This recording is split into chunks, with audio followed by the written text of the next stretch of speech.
5 আগস্টের পরও রাষ্ট্র এখনও পুরোপুরি ফ্যাসিবাদ মুক্ত হয়নি বলে দাবি করেছেন অন্তর্বর্তী সরকারের সাবেক উপদেষ্টা ফরিদা আক্তার।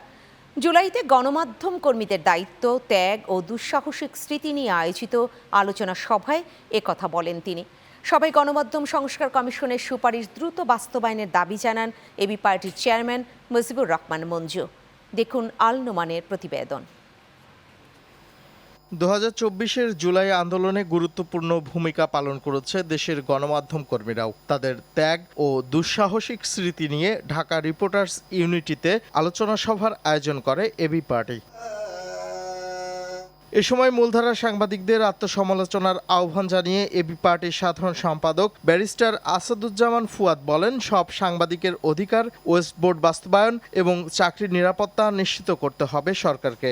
ওয়েস্ট বোর্ড তৈরি করে আমাদের টোটাল গণমাধ্যম কর্মীদের ক্রাইটেরিয়া ঠিক করে তাদেরকে কোন ক্যাটাগরিতে বেতন কাঠামোতে অন্তর্ভুক্ত করা যায়, তাদের বোনাস, তাদের বছরে বছরে ইনক্রিমেন্ট অথবা একটা সম্মানজনক পেনশন এবং জব সিকিউরিটি, যেই বিষয়গুলোতে আমাদের গণমাধ্যম কর্মীরা ভুগছেন, এর প্রত্যেকটা বিষয়কে নিয়ে আমি কথা বলেছি। বাংলাদেশের সংবাদপত্র সংবাদ মাধ্যম কর্মীদেরকে আজকে নিজেদের আত্মসমালোচনা করা দরকার, মূলধারায় যারা কাজ করছেন। কর্পোরেট মিডিয়ার একটি বড় অংশ ফ্যাসিবাদী সরকারের পৃষ্ঠপোষকতায় সংবাদ সেন্সর করেছে দাবি করে অন্তর্বর্তী সরকারের সাবেক উপদেষ্টা ফরিদা আক্তার বলেন, 5 আগস্টের পরও রাষ্ট্র এখনো পুরোপুরি ফ্যাসিবাদ মুক্ত হয়নি।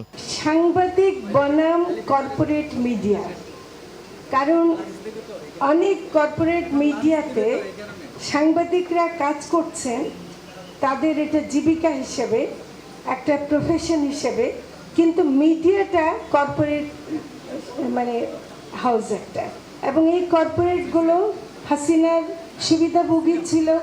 যদি মনে করে থাকেন যে 5 আগস্টের পর দেশ একরকম ফ্যাসিস্ট মুক্ত হয়েছে, আমি বলবো যে আসলে ফ্যাসিস্ট মুক্ত হয়নি।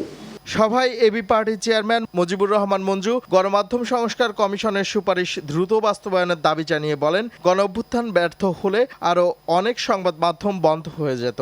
যদি 5 আগস্ট স্বৈরাচারের যদি পতন না হতো, জুলাই অভ্যুত্থান যদি সফল না হতো, তাহলে আমি নিশ্চিত করে বলতে পারি বাংলাদেশের শীর্ষস্থানীয় বেশ কয়েকটি টেলিভিশন চ্যানেল এবং পত্রিকা বন্ধ করে দেওয়া হতো।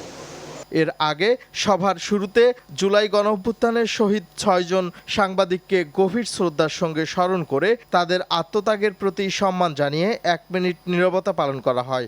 আমরা যাতে থেমে না যাই। আল নোমান, চ্যানেল 9, ঢাকা।